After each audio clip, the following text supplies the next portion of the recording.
And but we got home, and then the hurricane hits, and then I'll never forget. I think that was the last time I really saw Chuck. Was that Chuck? Because the whole tour imploded, a promoter took all of our gear from England. Like the bus, somehow the gear got misdirected or was shipped somehow to the UK. We were on our way there from Germany. Suddenly our gear was hijacked. So that's what happened. I didn't even have my fucking gear. It was in Europe. Whoa. Jesus. So our rehearsals place was destroyed, but Sean and I went up to Orlando because we finally got the gear shipped back to Chuck's, and we went and grabbed our gear and brought it back to Miami. And so we brought it back to our homes, right? And that was the beginning, like now writing Focus, you know?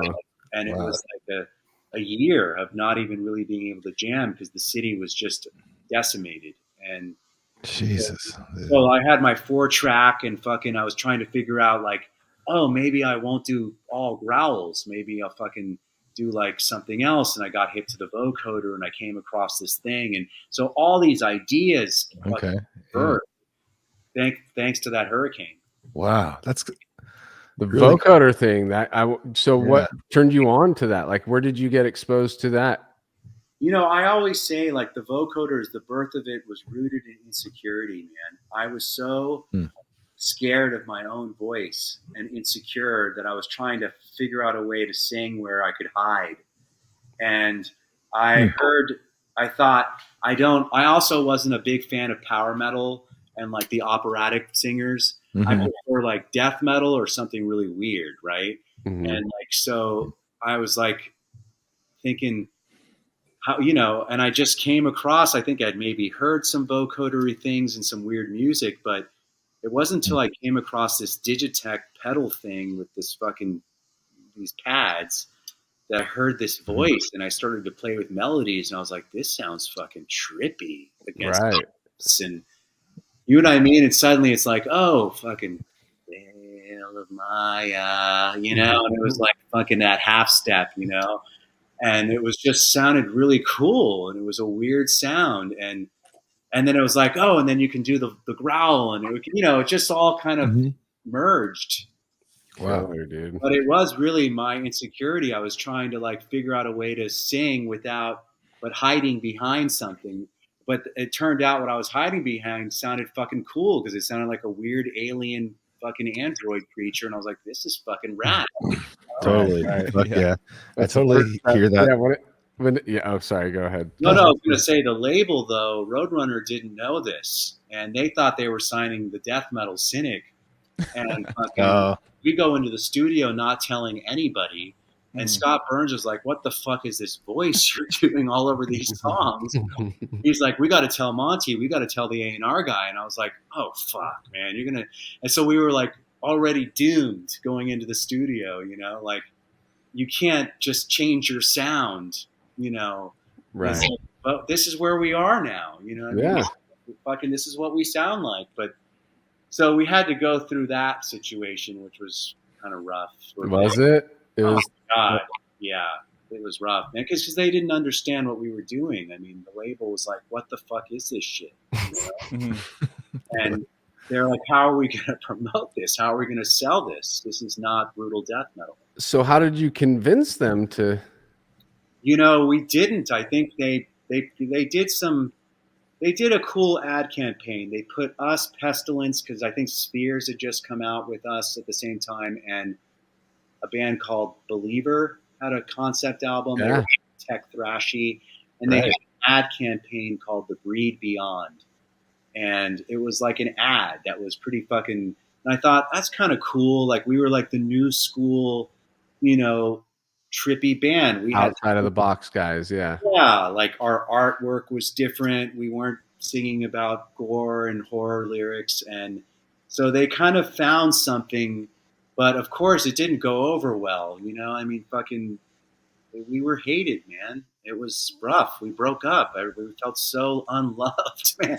I mean, so that's what the core of like bringing it to that. Like you're fighting against the current constantly, and that's what kind of. Man, it was like, against all odds, you know? Yeah.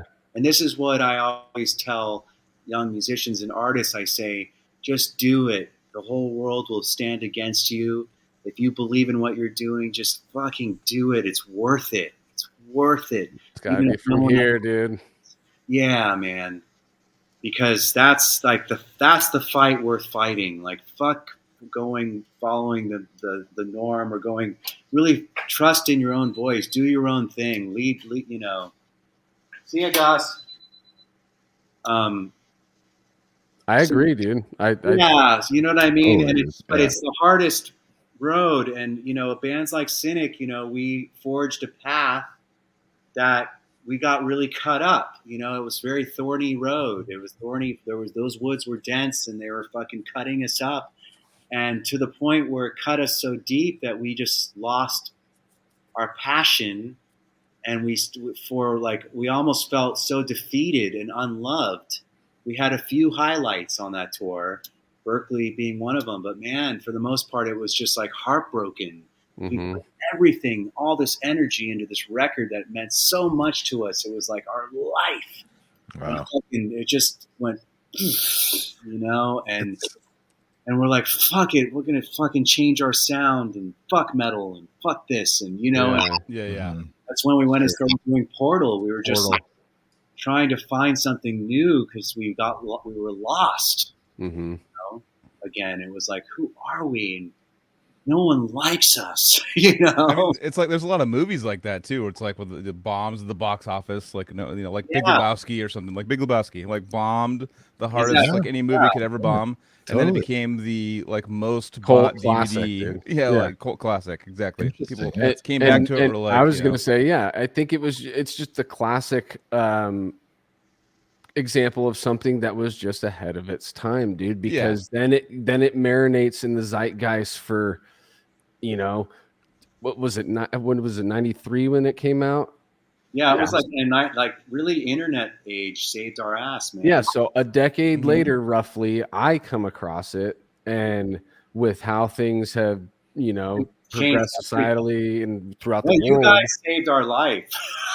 You know, like this is why we were just like, and it was Kelly in 2006 or 7 calling me, going, "Dude, people love you guys, man." Yeah, Kelly was on our show, and he had so many nice Yeah, things yeah. to say about Cynic, dude. Oh, dude, no. And I remember that phone call, and I was like, "What? Fucking, like, no way." He's like, "They fucking love you, man." And I was like, I was like, oh my, like it just, I didn't believe him because we weren't even in the scene. I'd get the occasional email or something, you know what I mean? Like in the early 2000s, but like, I was just gonna say, with the Eon Spoke stuff, did you guys gig with that at all? yeah, we did a little. Yeah, actually, we did a lot. We did a lot. Okay, so Yeah, in LA, and then we went to England and played some gigs in Germany, but not really proper touring. It was like that was another band that, um, you know, probably my most prolific period of writing. As a matter of fact, like I've got, you know, I dug up recently all the demos from that period, and I found like 70 something songs. wow, no one's ever heard. And so so no, I was just gonna say real quick. You just made me think of something because you gave me a new piece of information tonight, which was the vocoder was kind of the thing that you were hiding behind, but it's obviously Eon Spoke shows that you stepped outside of that, and now you have the confidence to sing because your vocals on that album are fucking great, dude. So thanks, good, man. No, I mean that was really the emergence of me not hiding anymore. Yeah, you fully blossomed as the vocalist at that point. Yeah, I felt like, okay, you know what it is? It's like finding. I feel like for me, especially singing and stuff, it's like trying to access the truth. You're trying to get to like the most honest aspect of oneself, and then to kind of articulate that through your voice. And the voice is an instrument where some people put on voices, they put on characters. Right. For me, I didn't have the technique or chops to put on characters. I could only sing in my own humble little way, you know? And so I found the truth in it. And that's when I was like, okay, this is cool. And I actually found great joy in singing. I found it to be therapeutic for me to sing and to open my throat chakra and to enunciate and say words. It was like, oh, this is so good for me, you know? Right. It was like healing and shit. So, That's awesome. Sick, dude. I love that. That's really cool. Released, Like with like you starting off with like the, you know, like the more metal vocals in the beginning. And then you're like, well, I want to kind of show myself a little bit. Then you put a vocoder on it because you're kind of like, well, I'm not really ready yet, you know. And then it's like you go to, you know, the Eon Spoke stuff. You're like, fuck it, this is me. This is how I do it. And it's really cool to see the evolution from like from that to, you know, to where you came to. Yeah, and then Cynic, it was like it always felt, although Kindly Bent was probably the cleanest vocal record because it's the most raw of Cynic stuff. It also, I felt like the vocoder is such a sound. It's part of the sound, the vibrational imprint of Cynic That's true. It kind of needs to be in there, you know? Yeah. And that's why I went in a heavy way on the new album. Like, you know, I was doing proper keyboard or vocoder and shit. Like it was like, I'm going all in with this again because it just feels so right, you know? Right.